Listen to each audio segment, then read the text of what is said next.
ایک پیچیدگی کا سبب جو ہمارے یہاں ہوتا ہے وہ یہ ہوتا ہے کہ ترکیب جب بچے نے اولا میں ثانیہ میں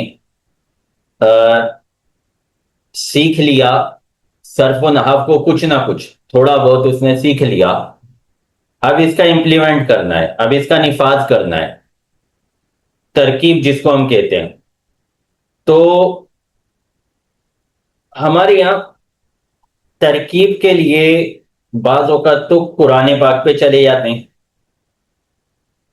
تو قرآن پاک ایک فصیح ترین کلام ہے، انتہائی فصیح کلام ہے، اتنا فصیح کلام ہے کہ اس کو کلام موجز کہا جاتا ہے.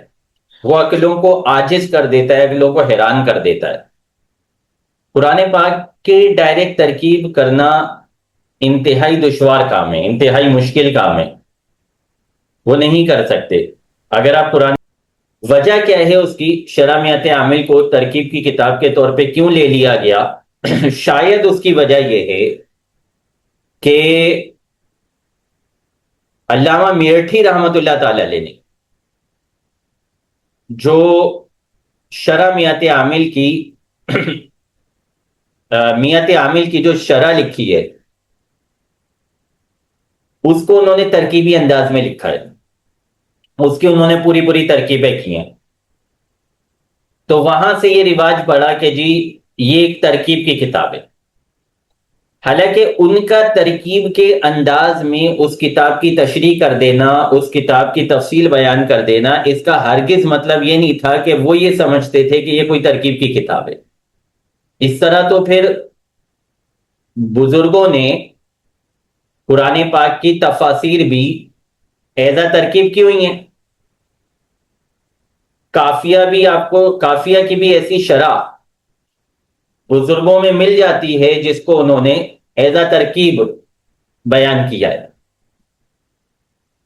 تو اس کا ہرگز مطلب یہ نہیں ہوتا کہ وہ ترکیب بیان کر رہے ہیں تو اس کا مطلب یہ ہو گیا کہ جی یہ کتاب ترکیب کے لیے مختص ہے، اس میں ترکیبیں کرا دی جائیں. بات کر لیتے ہیں وہی اسلوب کی کہ ہمارے مدارس میں جو اسلوب چل رہا ہے وہاں کیا ہوتا ہے کہ جی اولا میں جب صرف و نحو پڑھائی جا رہی ہے تو ایک ادب کی کتاب رکھ دی جاتی ہے، اس میں بھی کچھ نہ کچھ ترکیبوں کا امپلیمنٹ ہوتا ہے. وہ جو ادب کی کتاب ہوتی ہے وہ انتہائی آسان ہوتی ہے، بالکل غلط نہیں ہے، ایسا ہی ہونا چاہیے. وہ سیدھے سیدھے جملہ اسمیہ، جملہ فعلیہ پر مشتمل ہوتی ہے.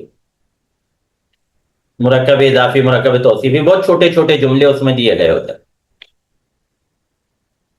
پھر وہاں تک تو صحیح ہوتا ہے، وہاں تک کوئی پرابلم نہیں ہے. اب یہاں اولا میں اس نے تھوڑی بہت ترکیبیں ہیلو ہاؤ جان لی. اب ڈائریکٹ جب ثانیہ میں جاتے ہیں تو شرمیات عامل، اس میں ترکیبیں کرائی جائیں گی، قرآن پاک میں ترکیبیں کرائی جائیں گی، نور الہدا میں ترکیبیں کرائی جائیں گی. یہ وہ چیز ہے کہ جس کی وجہ سے ترکیب انتہائی دشوار محسوس ہونے لگتی ہے، انتہائی مشکل محسوس ہونے لگتی ہے، اور طالب علم جو ہے وہ ترکیب کو ایک برڈن سمجھ لیتا ہے کہ یار یہ تو بہت مشکل کام ہے. کرانے کے لیے، ڈرائیونگ کی پریکٹس کرانے کے لیے، چاہے وہ بائک چلانا چاہتا ہے یا وہ کار چلانا چاہتا ہے، اس کو پریکٹس کرانے کے لیے کہاں لے کے جاتے؟ سپر ہائی وے پر، جی ٹی روڈ پر کہاں لے کے جاتے ہیں اس کو پریکٹس کرانے کے لیے؟ پتہ ہے کسی کو؟ میدان میں. صحیح ہے، ایک خالی میدان میں اس کو لے جایا جاتا ہے. کیوں؟ وہاں وہ ایزیلی، اس کے دائیں بائیں ٹریفک نہیں ہوگا، اس کو ہارن کا شور پریشان نہیں کرے گا، اس کو دائیں بائیں والا پریشان نہیں کرے گا. اس کے لیے گاڑی کو گھمانا، راؤنڈ کرنا آسان ہوگا کیونکہ گراؤنڈ ہے نا، تو اسپیس بہت زیادہ ہے.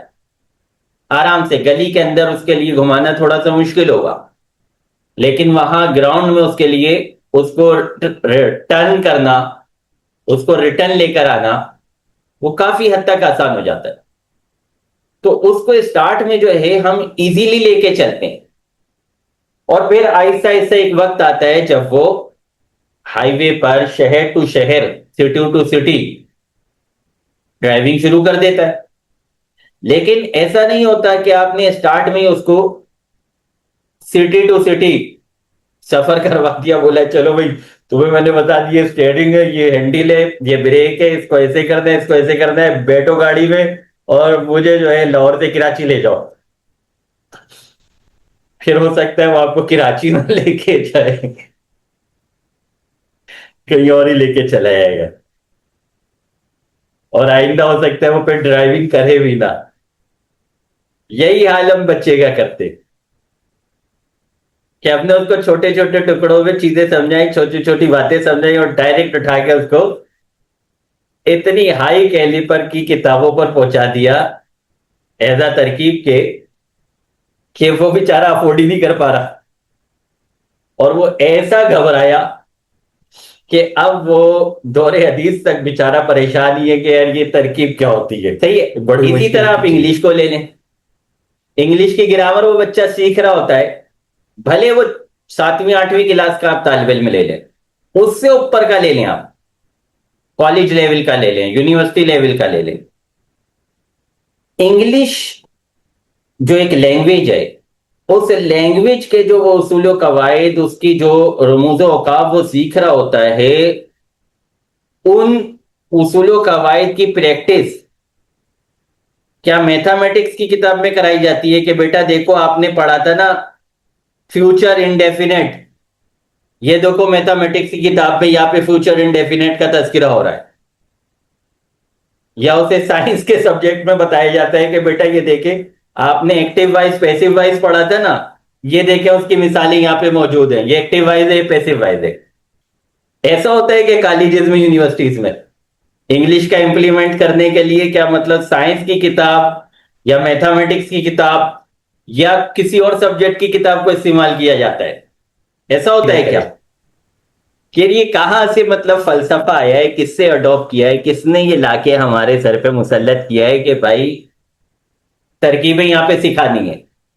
صحیح ہے، ترکیبوں کا امپلیمنٹ ہر جگہ ہوگا، جہاں عربی آئے گی وہاں ہوگا، لیکن یہ کہ سکھانا، اب سکھائیں گے کہاں پہ؟ جب اردو سکھانی ہوتی ہے تو اس کے دیکھیں ہر فن کی اپنی گہرائیاں ہوتی ہیں نا.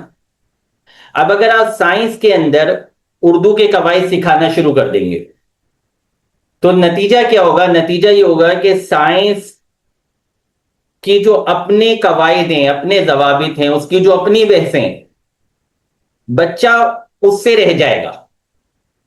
ہو سکتا ہے وہ اردو گرامر وہاں پہ پک کر لے، ہو سکتا ہے نہ بھی کر پائے، لیکن اگر وہ کر بھی لے گا پک تو نتیجہ کیا ہوگا؟